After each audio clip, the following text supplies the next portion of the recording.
Hi every one, welcome two million notes. നമ്മൾ ഈ ഒരു വീക്കിൽ മാർക്കറ്റ് അപ്ഡേറ്റ്സ് നമ്മൾ റീസെൻറ്റ് വീഡിയോയിൽ ചെയ്തിരുന്നു. അതുപോലെ തന്നെ മാർക്കറ്റിൽ ഈ ഒരു വീക്ക് എന്തൊക്കെ സംഭവിച്ചു, അല്ലെങ്കിൽ മാർക്കറ്റിൽ ഏതൊക്കെ രീതിക്കാണ് മാർക്കറ്റിൽ ന്യൂസുകൾ മാർക്കറ്റിനെ എഫക്ട് ചെയ്ത് നോക്കിയാലോ. അതുപോലെ തന്നെ നമുക്ക് ഈ ഒരു വീഡിയോയിൽ തന്നെ നെക്സ്റ്റ് വീക്കിലേക്ക് മാർക്കറ്റിനെ ഏതൊക്കെ രീതിക്ക് അപ്രോച്ച് ചെയ്യാം, അതുപോലെ തന്നെ BTC, എത്തേറിയം ഇതിൻ്റെയൊക്കെ സ്ട്രോങ് ലെവൽസ് ഏതാണ് ചെക്ക് ചെയ്യാം. സോ ഇതെല്ലാം നമുക്ക് ചാർട്ടിലൊന്ന് നോക്കിയാലോ. അപ്പോൾ നമുക്ക് ബിറ്റ് കോയിൻ്റെ നെക്സ്റ്റ് വീക്കിലേക്കുള്ള അല്ലെങ്കിൽ നെക്സ്റ്റ് മന്തിലേക്ക് നെക്സ്റ്റ് മാർക്കറ്റിൻ്റെ അപ്ഡേറ്റ്സ് നോക്കിയാലോ. അപ്പോൾ നമ്മൾ റീസെൻറ്റ് വീഡിയോയിൽ ചെയ്തിരുന്നതാണ് ഈ ഒരു ലെവലിൽ മാർക്കറ്റ് സസ്റ്റെയിൻ ചെയ്യുകയാണെങ്കിൽ മാത്രമാണ് മാർക്കറ്റിന് ഒരു അപ്സൈഡ് റാലി ഉള്ളൂ പറഞ്ഞു. അതുപോലെ തന്നെ പറഞ്ഞ ഒരു സൈക്കോളജിക്കൽ നമ്പറാണ് 60,000 എന്ന മാർക്കറ്റിൻ്റെ പ്രൈസ്. അപ്പോൾ 60,000 മാർക്കറ്റ് സസ്റ്റെയിൻ ചെയ്യുകയാണെങ്കിൽ ഞാൻ ബുള്ളിഷ് ആണെന്ന് പറഞ്ഞിരുന്നു. അതുപോലെ തന്നെ കണ്ടോ, മാർക്കറ്റ് 60,000 എന്ന് പറയുന്ന പ്രൈസ് മാർക്കറ്റ് നല്ല രീതിക്ക് റെസ്പെക്റ്റ് ചെയ്തിട്ടുണ്ട്.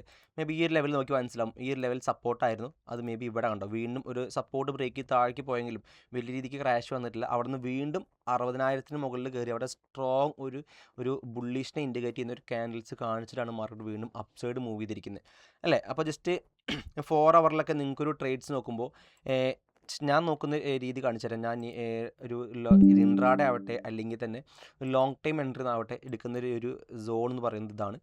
ലാസ്റ്റ് ക്രിയേറ്റ് ചെയ്ത ഡിമാൻഡ് സോൺ ഇതാണ് ബിറ്റ് കോയിനിൽ. ഈ ഒരു സോണിലേക്ക് മാർക്കറ്റ് റീട്രേസ് ചെയ്ത് കഴിഞ്ഞാൽ ഇവിടുന്ന് വീണ്ടും ഒരു അപ്സൈഡ് ട്രേഡ്സ് എടുക്കുന്നതായിരിക്കും. അപ്പം ഇതിൻ്റെ സ്ട്രക്ചർ ഡൗണിലാണ് ഇവിടെ ലോവർ ലോസും അതുപോലെ തന്നെ ലോവർ ഹൈസ് ആയിട്ട് മാർക്കറ്റ് ഡൗൺ സൈഡ് വരുന്നത്. അപ്പോൾ ചിലപ്പോൾ ഇനി സംഭവിക്കാൻ പോകുന്നത് മേ ബി ചിലപ്പോൾ മാർക്കറ്റ് ഇങ്ങനെ അപ്പ് സൈഡ് മൂവ് ചെയ്ത് ഇവിടെ നിന്നൊക്കെ ആയിരിക്കും മേ ബി ഡൗൺ സൈഡ് വരുന്നുണ്ടാവുക. എന്നാൽ പോലും ഈ ഒരു സോണിൽ നിന്നായിരിക്കും ഒരു അപ്പ് സൈഡ് ട്രേഡ്സ് ലോങ് ടൈമിക്ക് നോക്കുന്നുള്ളൂ. ഇൻട്രാഡേ പെർസ്പെക്റ്റീവിൽ മേ ബി ഇവിടെ കട്ട് ചെയ്ത് മേ ബി എന്തെങ്കിലും ഒരു ഓപ്പർച്യൂണിറ്റി നമുക്ക് കിട്ടിക്കഴിഞ്ഞാൽ പല രീതി നമ്മൾ ഒരു SMC അല്ലെങ്കിൽ ഒരു പ്രൈസ് ആക്ഷനോ ഏതെങ്കിലും മെത്തേഡ്സിൽ ഇവിടെ ഒരു ഓപ്പർച്യൂണിറ്റി കിട്ടിക്കഴിഞ്ഞാൽ അപ്പ് സൈഡ് നോക്കുന്നതാണ്.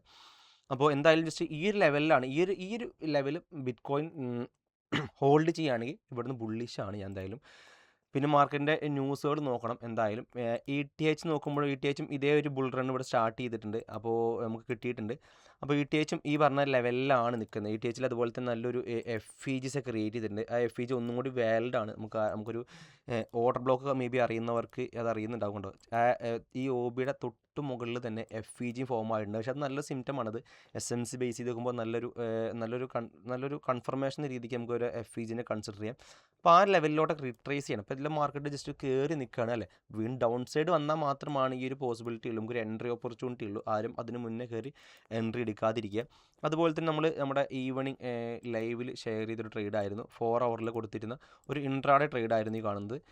ഈസി ആയിട്ട് ഇത് വിൻ ചെയ്തിട്ടുണ്ട്. ക്രിപ്റ്റോയിലൊക്കെ ഓൾമോസ്റ്റ് നമുക്ക് പ്രൈസ് ആക്ഷൻ്റെ ചാർട്ട് പാറ്റേൺസ് ഒക്കെ വർക്കിംഗ് ആണ്. ഇപ്പോൾ ഇവിടെ കണ്ടോ, ഇതൊരു സിമെട്രിക്കൽ ട്രയാങ്കിൾ പാറ്റേൺസ് ആണ്. ഇപ്പോൾ ഇവിടെ ഈ ഒരു 4 അവറിൽ ലാസ്റ്റ് വന്നൊരു ഏവറേജ് ഒരു 40 ക്യാൻഡിൽസിനേക്കാളും എബോ നല്ലൊരു വോളിയത്തോടുള്ളൊരു ക്യാൻഡിലായിരുന്നു. അത് നല്ല ബ്രേക്ക് ഔട്ടും കിട്ടി, നല്ലൊരു വോളിയം ആ ക്യാൻഡിൽ ക്രിയേറ്റ് ചെയ്തിട്ടുണ്ട്. സോ അതുകൊണ്ടാണ് ഇവിടെ ഒരു 1:1 ഫോക്കസ് ചെയ്ത് ഇവിടെ ട്രേഡ്സ് എടുക്കാൻ കാരണം. ഓൾമോസ്റ്റ് നമ്മൾ 1:1 ഫോക്കസ് ചെയ്യാറുള്ളൂ ഇൻട്രാഡേ പെർസ്പെക്റ്റീവിൽ, അല്ലെങ്കിൽ ലൈവ് ട്രേഡ് ഷെയർ ചെയ്യുന്നത് 1:1 അല്ലെങ്കിൽ മാക്സിമം 1:2 ഒക്കെ നോക്കാറുള്ളൂ. അപ്പോൾ ഇതൊക്കെയാണ് മാർക്കറ്റിൻ്റെ അപ്ഡേറ്റ്സ് എന്ന് പറയുന്നത്. നെക്സ്റ്റ് വീക്കിലേക്ക് ഇപ്പോൾ ഏറ്റവും കൂടുതൽ നോക്കുന്നത് ബിറ്റ് കോയിൻ എത്തേറിയൊക്കെയാണ്. അതിന് ശേഷമായിരിക്കും ബാക്കിയുള്ള ഒരു കോയിൻസിന് ഒരു ഇമ്പോർട്ടൻസ് കൊടുക്കുന്നുണ്ടാവുള്ളൂ. അതുപോലെ തന്നെ TRXൽ നമ്മളൊരു ട്രേഡ് ഷെയർ ചെയ്തിരുന്നു ഇതൊക്കെ ലൈവിൽ ഷെയർ ചെയ്യുന്ന ട്രേഡ്സാണ്. അത് ഓൾമോസ്റ്റ് TP ആയിട്ടുണ്ട്. അപ്പോൾ ഇനി സെക്കൻഡ് TP ആണിത്. നമ്മൾ ഒരേ ലെവൽസിൽ നിന്ന് 2 ലോട്ട് എടുത്തു കഴിഞ്ഞാൽ ഒരെണ്ണം ഫസ്റ്റ് TPയും രണ്ടാമത്തെ ലോട്ട് സെക്കൻഡ് TPയും എക്സിറ്റ് ചെയ്യുക. ഇത് ഓൾമോസ്റ്റ് ഓക്കെ ആയിട്ടുണ്ട്. പക്ഷേ TRX ഒരു ലോങ് ടൈം വ്യൂ നോക്കുന്നത് ഞാൻ ഡൗൺ ട്രെൻഡ് ആണ് നോക്കുന്നത്. ഇപ്പോൾ TRXൽ ഇപ്പോൾ ഈ കാണുന്ന ഒരു വ്യൂ നോക്കണ്ട, മേ ബി അത് ജസ്റ്റ് അപ്സൈഡ് പോകുന്നു. പക്ഷേ ഒരു ലോങ് ടൈം നോക്കുമ്പോൾ നല്ല രീതിക്ക് ക്രാഷ് വരാനുള്ള പോസിബിലിറ്റി ഉണ്ട്. അപ്പോൾ ഇതൊക്കെയാണ് മാർക്കറ്റ് അപ്ഡേറ്റ്സ് ആയിട്ട് പറയുന്നത്. ഇനി നിങ്ങൾക്ക് എന്തെങ്കിലും കൂടുതൽ ക്രിപ്റ്റോയിനെ കുറിച്ച് കൂടുതൽ അറിയണമെങ്കിൽ നമ്മുടെ ലൈവിൽ പങ്കെടുക്കാവുന്നതാണ്. എല്ലാ ദിവസവും വൈകുന്നേരം 5 മണിക്ക് ലൈവ് സ്റ്റാർട്ട് ചെയ്യുന്നതായിരിക്കും. മില്യൺ ഡോട്ട്സ് ക്രിപ്റ്റോ എന്ന പേജിലാണ് ലൈവ് പോകുന്നത്. അപ്പോൾ ഓക്കെ ഗെയ്സ്, നമുക്ക് നെക്സ്റ്റ് മാർക്കറ്റ് അപ്ഡേറ്റ്സ് അല്ലെങ്കിൽ നെക്സ്റ്റ് ക്രിപ്റ്റോ വീഡിയോസുമായിട്ട് വീണ്ടും കാണാവുന്നതാണ്.